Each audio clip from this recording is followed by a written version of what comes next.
Hey everybody, I'm Lizzie Hale, and I'm in Halestorm.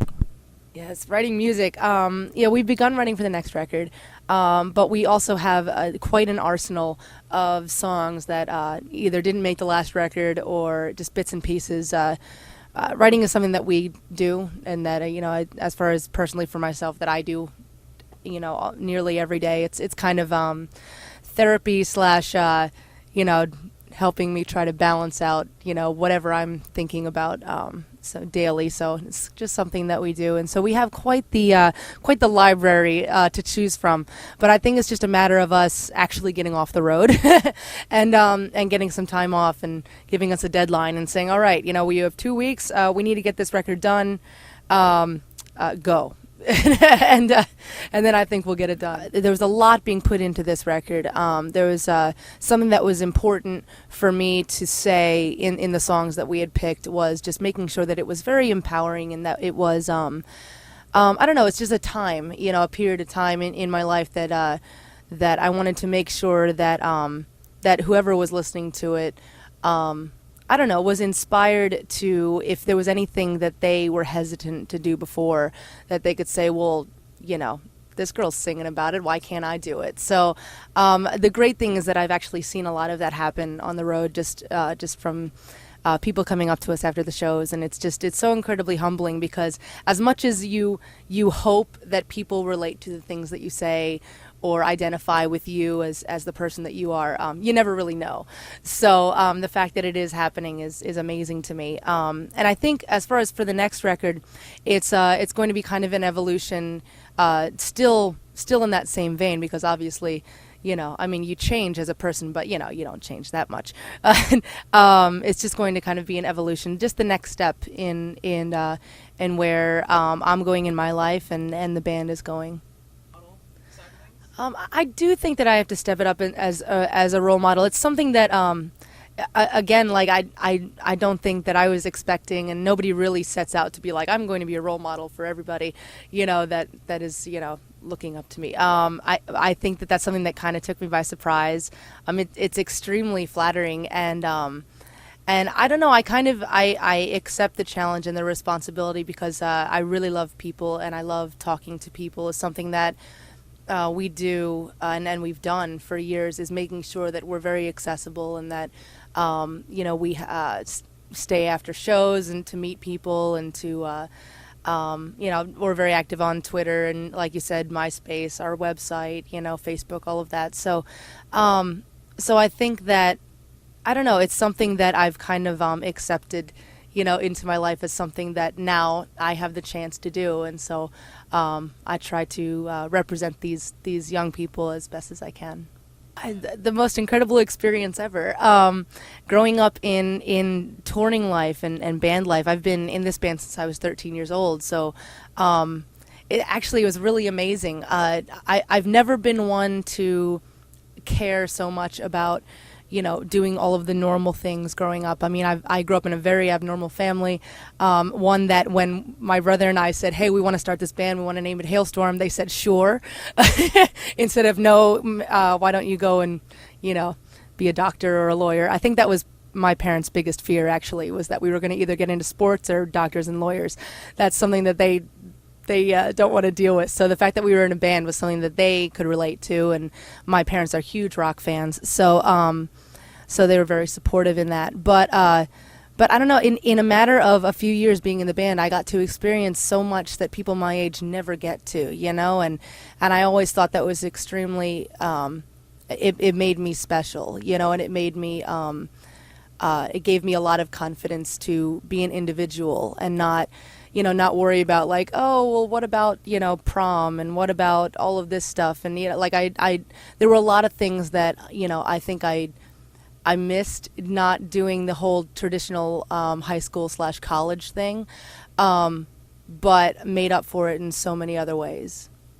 And so far? Oh, the biggest thing I've learned about myself is, not to sound completely cheesy, but it really is just that anything's possible. We kind of set out doing this not really having a goal other than to just keep doing what we love every single day.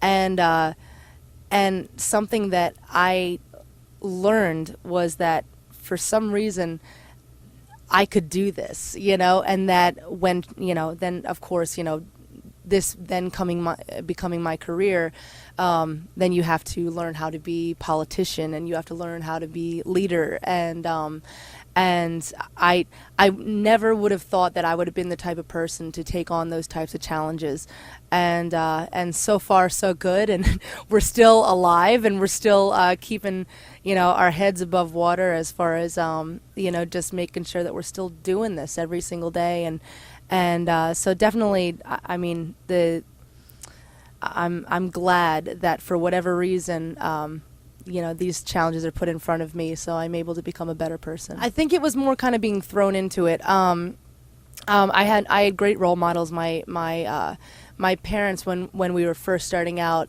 for the first few years, my mom would make the calls to the club owners, and like any type of business, they were always there, and I was always making sure that I observed. But I think that in the beginning I was a little timid to take on the responsibility of actually, making hard decisions, and being responsible for a lot of people, and then when we got signed and there was management involved, and I just kind of got thrown into like, well, it has to be me now. It can't be mom. Mom isn't, and it can't be, no one's going to bail me out. So you kind of have to learn how to be logical, and represent everybody well. Again, it's just something that I think that in my early years, I didn't think that I would be that type of person to be able to do that. And so it kind of amazed me in that. Still trying to do my best. It's an everyday process. Actually, a large part, actually. We've always been the type of band that we never really wanted to wear our everyday clothes on stage, like really never have we done that. And in the beginning, well, actually, it's still going on. Just clothes are very expensive, so and especially clothes that we like and that we would want to wear on stage. So I ended up taking on that as well, as in I'll take some clothes that the boys have, and I'll redo them up, or if any of the guys have ideas from a $300 pair of pants, I say, hey Liz, can you kind of mimic this a little bit? So we started doing that, and then pretty much it just got more creative with it, and everyone kind of started to find their own identity on stages and what they wanted to look like, what made them feel like a rock star, because that's the main point. You want to have something special that you wear on stage so that you can kind of flip that switch and be like, all right, now I'm not Lizzie Hale in the living room, I am Lizzie Hale on stage. So what is actually starting now, just in the very baby stages, is actually I am starting a clothing/jewelry line that was born out of that, and out of whatever I make in the back of this bus on 14-hour car rides, and is slowly but surely becoming a reality, so that actually we can share this with other people. So that might not be coming for a little while yet, but it has started. It's kind of a recycled kind of industrial couture type thing, whereas you take all of the material that I use is from other clothes, from other materials, so you kind of deconstruct everything, and then rebuild it as something else, as in a pair of pants that one of the guys has owned forever that no longer fits, or whatever reason they don't want to wear anymore. Completely deconstruct that becomes a skirt/a jacket, something, and then when we get tired of that gets deconstructed, turns into something else. It's kind of a very it's like an onward process, kind of a full circle type thing. So there's a shop in LA called Forgotten Saints, and there's a shop in Philadelphia called Delicious, and they both kind of have the same type of designers in their shop. One is Junker, Shauna Hoffman,